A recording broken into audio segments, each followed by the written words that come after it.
Andhra Pradesh union of working journalist 70వ అవతరణ దినోత్సవం వేడుకలు ఘనంగా జరిగాయి. సోమవారం తూర్పు గోదావరి జిల్లా కమిటీ ఆధ్వర్యంలో Rajamahendravaram Y junction Anam rotary హాల్లో ఏపీయూడబ్ల్యూజే జెండాను ఆవిష్కరించారు. కిమ్స్ బొల్లినేని సహకారంతో నిర్వహించిన ప్రత్యేక గుండె పరీక్షల వైద్య శిబిరాన్ని పంతం సత్యనారాయణ చారిటబుల్ ట్రస్ట్ చైర్మన్ పంతం కొండలరావు, టీడీపీ జిల్లా ప్రధాన కార్యదర్శి కాశీ నవీన్ కుమార్, నగర టీడీపీ అధ్యక్షులు మజ్జి రాంబాబు ప్రారంభించారు. ఈ కార్యక్రమంలో యూనియన్ నాయకులు కుడిపూడి పార్థసారథి, శ్రీనివాస్ రెడ్డి, రమేష్ రాజా, విశ్వనాథ్, అయ్యప్ప స్వామి, ప్రసాద్, గణేష్ తదితర సభ్యులు పాల్గొన్నారు. శిబిరానికి రాజమండ్రి సిటీ సహా జిల్లా నుంచి ప్రింట్ అండ్ ఎలక్ట్రానిక్ మీడియాకు చెందిన పాత్రికేయులు హాజరయ్యారు. చక్కని సహకారం అందించిన నాయకులకి థ్యాంక్ యూ. కొంచెం క్లాప్తో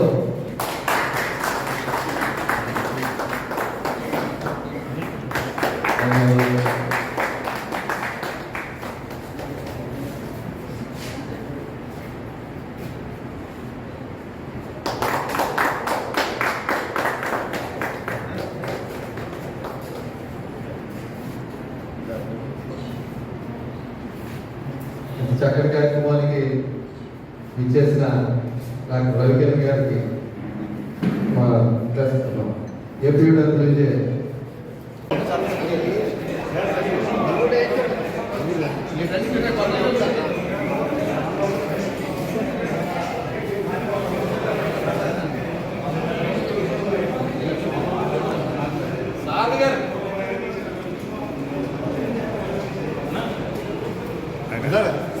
అందరికీ భోజన శాఖ కాబట్టి నేను క్లుప్తంగా షార్ట్గా ముగిస్తాను. ఇవాళ ఇక్కడ Andhra Pradesh union of working journalist 70వ వ్యవస్థాపక దినోత్సవం సందర్భంగా ఈ కార్యక్రమాలు పెట్టుకున్న ఈస్ట్ గోదావరి కమిటీ సభ్యులందరికీ నా అభినందనలు. ఈరోజు కేవలం ఏదో ఒక వేడుకగా చేసుకోకుండా మీ ఆరోగ్యం పట్ల మీరు శ్రద్ధగా ఈ కార్యక్రమాన్ని నిర్వహిస్తున్నారని చాలా భావిస్తున్నాను. ప్రతి సంవత్సరం మేము హాస్పిటల్లో మనం మీడియా వ్యక్తులకి మనం చేయగలిగిన మందికి మనం టెస్ట్ చేస్తాం. సమాజం ఆరోగ్యం పోవాలనుకునే మీరు మీ ఆరోగ్యం కూడా కాపాడుకోవాలి. టైం ఉండదు, ఏ టైం అయినా సరే వెళ్ళాలి, రిపోర్ట్ చేయాలి, డెడ్ లైన్స్ ఉంటాయి. ప్రతి ఫీల్డ్లో ఉన్నట్టే మీ ఫీల్డ్లో కూడా చాలా విపరీతమైన స్ట్రెస్ ఉంటుంది. కాబట్టి 40 years దాకా మీరు ఎవరైనా సరే కంపల్సరీ ఇయర్కి ఒకసారి బ్లడ్ టెస్ట్ చేయించుకోవాలి. అది మరీ ముఖ్యంగా ఈసీజీ యూడిఎఫ్ అనేది కంపల్సరీ, యూడిఎఫ్లో కంపల్సరీ కాకపోయినా మినిమం ఈసీజీ టీఎండి అనేది చేయించుకోవాలి. ఇప్పుడున్న మన గుడ్ హ్యాబిట్స్కి వర్క్ స్ట్రెస్కి కంపల్సరీ ఒకసారి చూసుకోవాలి. ఎందుకంటే కరెక్ట్గా 40 to 60 years పిల్లలు ఎదురు వచ్చే వయసు, వాళ్ళందరూ సెటిల్ అయ్యే వయసు. సో 40 to 60 years ఉన్న మాత్రం తప్పకుండా మీ ఆరోగ్యాన్ని డెఫినెట్గా ఎవ్రీ ఇయర్ చెక్ చేసుకోవాలి. దీనివల్ల మీ కుటుంబం ఎవరు కూడా రోడ్డున పడకూడదు. మీరు ధైర్యంగా ఉండి పని చేసుకోవాలంటే హెల్తీ ఫుడ్ కావాలి, మినిమం నిద్ర కావాలి, మినిమం 1 hour వాకింగ్ కావాలి, మరీ ముఖ్యంగా మైండ్ ఫ్రీ కావాలి. సో నేను స్వాతంత్ర దినోత్సవం సందర్భంగా నేను వీడియో వదిలేదు. దేశానికి స్వాతంత్రం వచ్చింది కానీ మన మెదడుకు రాలేదు. మన మెదడు రావాలంటే ముఖ్యంగా మనం చేయాల్సింది మన ఆరోగ్యం, నిద్ర, ఆలోచన, అంటే స్ట్రెస్. 3 అన్నీ తెలిసినా మనం పట్టించుకోవట్లేదు. మీడియా వ్యక్తులు మరీ ముఖ్యంగా అన్ని కోణాల నుంచి, పోలీస్ నుంచి, పబ్లిక్ నుంచి, పొలిటికల్ పార్టీస్ నుంచి, మేనేజ్మెంట్ నుంచి అందరూ వచ్చేది మీ మీద ఉంటుంది. కాబట్టి మీరందరూ ఆరోగ్యంగా ఉండాలి. నా సైడ్ నుంచి డాక్టర్గా, మీ మిత్రుడిగా నేను ఎప్పుడు మీకు అందుబాటులో ఉంటాం. సో మీకు ఏ హెల్త్ సమస్య వచ్చినా మా ఫౌండేషన్ కానీ మా హాస్పిటల్ కానీ ఎప్పుడు మీకు అందరికీ కూడా సహాయ సహకారాలు అందిస్తామని సభాముఖంగా తెలియజేసుకుంటూ ఫాలో అప్ చేయండి. ఇవాళ జరిగిన క్యాంప్లో ఎవరికైనా అబ్నార్మాలిటీస్ ఉంటే డెఫినెట్గా వాళ్ళు ఫాలో అప్ చేసి, కొంతమందికి ఏంటంటే రిపోర్ట్ తేడా వస్తే సరే నేను చూపిస్తాను కానీ దాట వేస్తూ ఉంటారు. ఈ దాట వేసే తోటని ముఖ్యంగా మన రాజమండ్రి పరిసరాల్లో ఎక్కువ గమనిస్తున్నాను. ఎవరైనా అబ్నార్మాలిటీ ఉంటే మాత్రం దయచేసి ఫాలో అప్ చేసి అతను ఎందువల్ల వచ్చిందో తేడా దాన్ని పూర్తిగా నివారణ చేసి మందులు వాడాల్సి వస్తే కరెక్ట్గా వాడి ఫాలో అప్ చేస్తేనే మనకి చేసిన క్యాంప్కి ఫైనల్ రిజల్ట్ వస్తుంది. అదేవిధంగా న్యూట్రిషనిస్ట్ కూడా వచ్చారు. సో ఆరోగ్యంలో ఆహారం చాలా ఇంపార్టెంట్. మనందరం నాతో సహా ఫుడ్ని కంట్రోల్ చేయలేకపోతున్నాం. ఎందుకు మన అమ్మమ్మ, నాన్నమ్మ, మన నాన్న అందరికి మనం చిన్నప్పుడు టిఫిన్, భోజనం, లంచ్, పండుగ అయితే పంచపరమాణాలు దీన్ని మనకు అలవాటు చేశారు. సో అలవాటు చేసిన దాని నుంచి డిసిప్లిన్గా మనం తగ్గించాలి. దానికి చాలా ఏమంటారు విల్ పవర్ ఉండాలి. సో మీరు అందరూ మూడు ఆర్టికల్స్ రాస్తారు ఆరోగ్యం మొత్తం చాప్టర్లో. అందులో ప్రతి ఒక్కరు కూడా మీరు రాసే ఆరోగ్యం అనే చాప్టర్లో డెఫినెట్గా మీరు పాటించాలని మనస్ఫూర్తిగా కోరుకుంటూ ఈ కార్యక్రమాన్ని ఆర్గనైజ్ చేసిన కమిటీ సభ్యులందరూ కూడా నా ధన్యవాదాలు. జర్నలిస్ట్ యూనియన్ ఆధ్వర్యంలో 70వ వార్షికోత్సవాన్ని ఎంతో స్ట్రెస్ ఉంటుంది. ఆహార నియమాలు కూడా ఎప్పుడూ వాళ్ళకి వేల పట్ల ఆహారాలు కూడా తీసుకోవడం కష్టమైంది వీళ్ళకి, ఎందుకంటే వాళ్ళు వృత్తి ధర్మం అలాంటిది.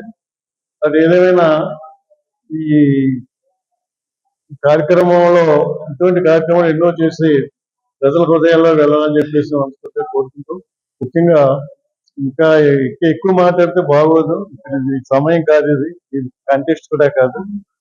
ఏదేమైనా శ్రీరామూర్తి గారు బండిని లాక్కొస్తారు అలాగా ఈ కార్యక్రమాన్ని 10 సంవత్సరం కూడా.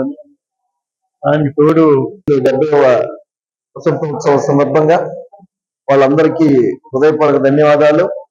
వాళ్ళు ఈరోజు ఈ క్యాంపు నిర్వహించడం ద్వారా ఆరోగ్య ఆంధ్రప్రదేశ్ లో భాగంగా ముందు పత్రికా మిత్రులు సోదరులు, మీరు ముఖ్యంగా మీరు ఆరోగ్యంగా ఉంటే సమాజం ఆరోగ్యంగా ఉంటుంది.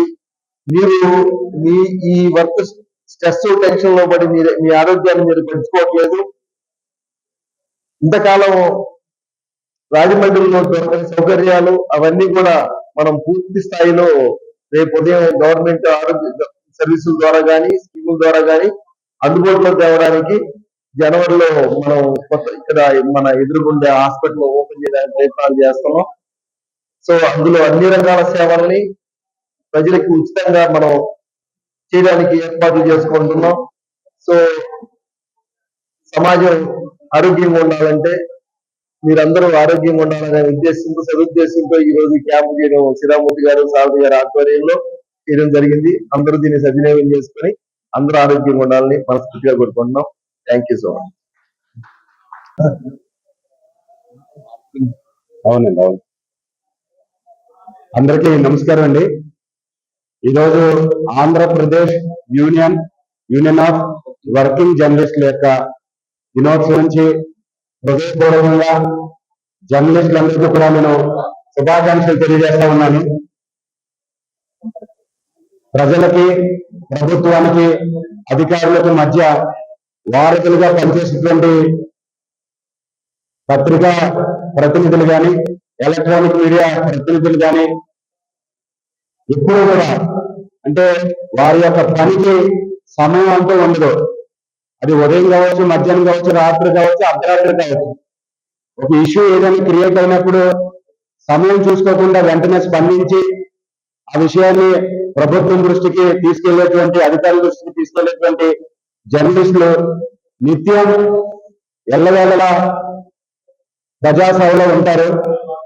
రాజకీయ నాయకులు అయితే మేము క్రియేట్ చేసుకుంటాం సమయం, కానీ జర్నలిస్టులకి సమయం క్రియేట్ చేసుకోవడానికి ఉండదు. ఏ సందర్భంలో అయినా స్పందించాల్సినటువంటి సందర్భం అది. అందుకని ఈ యొక్క సేవలు ఈ యొక్క దేశానికి చాలా అవసరం.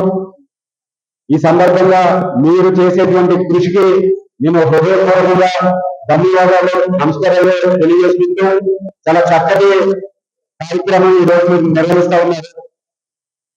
ఎందుకనంటే ఈరోజు సమాజంలో ఎక్కువగా హార్ట్ కంప్లైంట్స్ రావడం, హార్ట్ అరెస్ట్ అవ్వడం, హార్ట్ స్ట్రోక్స్ రావడం ఇలాంటివి సమాజంలో ఎక్కువగా చూస్తా ఉన్నాం. అందులో జర్నలిస్టులు చెప్పాలంటే వాళ్ళకి ప్రత్యేకంగా ఎటువంటి జీతాలు ఉండవు. ఏదైనా కానీ వారు కలంతో రాసేటువంటి ఏదైతే సమాచారం ఉందో ఆ సమాచారాన్ని తగ్గట్టుగానే పత్రికలు ఆందోళన ఇవ్వడం మనకు తెలుసు. కానీ నేను 2019లో గ్రాడ్యుయేట్ ఎమ్మెల్సీగా పోటీ చేసినప్పుడు నా మేనిఫెస్టోలో జర్నలిస్టులందరికీ కూడా, రిజిస్టర్ అయినటువంటి జర్నలిస్టులందరికీ కూడా వారికి ఇంటి స్థలాలు ఇవ్వాలి, ప్రభుత్వం ఆధ్వర్యంలో ఇంటి స్థలాలు ఇవ్వాలి. అదేవిధంగా హాండోరియం ఫిక్స్డ్ గా ఉండాలి, మెడికల్ కి సంబంధించినటువంటి హెల్త్ కార్డ్స్ ఇవ్వాలి, ట్రాన్స్పోర్ట్ కి సంబంధించినటువంటి లిమిటేషన్ లేకుండా లిమిటేషన్ లేకుండా రాష్ట్రం అంతటా కూడా తిరిగేటట్లు ఏదో ఎర్ర బస్సుల్లోనో పల్లె వెలుగులోనో కాకుండా వారికి అవసరమైనటువంటి ఏపీఎస్ ఆర్టీసీలో ఓనియో బస్సులతో కూడా మన పాత్రికేయ మిత్రుల ట్రాన్స్పోర్టేషన్ కి వారికి అవకాశం కల్పించాలని కోరుకుంటూ, అదేవిధంగా జర్నలిస్ట్ యొక్క పిల్లలను ఏదైతే కార్పొరేట్ స్కూల్లో కూడా చదివించేటట్లు ఉచితంగా ఎంతమంది పిల్లలు ఉంటే అంతమందికి కూడా ఉచితంగా కార్పొరేట్ స్కూల్లో చదివించడానికి అవకాశం కల్పించాలని చెప్పి ప్రభుత్వాన్ని నేను కోరుతా ఉన్నాను. తప్పకుండా భారతీయ జనతా పార్టీ తరఫున నేను ఎంపీ గారి దృష్టి కూడా వెంకటేశ్వర గారి దృష్టి కూడా తీసుకుని వెళ్ళకపోతే ఇప్పుడు నేను విశాఖపట్నం వెళ్తున్నాను. రాష్ట్ర అధ్యక్షులు టిఎన్ మనోహర్ గారి దృష్టిలో కూడా నేను ఈ విషయాన్ని ఉంచుతానని చెప్పి జర్నలిస్టులు అందరికీ కూడా ఇంటి స్థలం అలాగే ఇంటి నిర్మించుకోవడానికి ఆర్థిక సహకారం, అదేవిధంగా వారి ట్రాన్స్పోర్టేషన్ కోసం ఏ బస్సులైనా ఏపీఎస్ఆర్టీసీకి సంబంధించినటువంటి ఏ బస్సు అయినా వాళ్ళకి ఉచితంగా రవాణా ఉండాలి. వాళ్ళ పిల్లలకి కార్పొరేషన్ ఏ కార్పొరేట్ కళాశాలలో కావచ్చు, స్కూల్లో కావచ్చు, ఉచితంగా ఎంతమంది పిల్లలు ఉంటే అంతమందికి కూడా ఉచితంగా వారి విద్యను అందించాలని చెప్పి కోరుకుంటూ ఈ అవకాశం ఇచ్చినటువంటి పాత్రికేయ మిత్రులందరికీ కూడా నేను మరొకసారి కృతజ్ఞతగా నమస్కారాలు, శుభాకాంక్షలు తెలియజేస్తాను. డాక్టర్ చైతన్య వారు కూడా వేదిక మీద రావాల్సిందిగా కోరుతా ఉన్నాను. మేడం గారు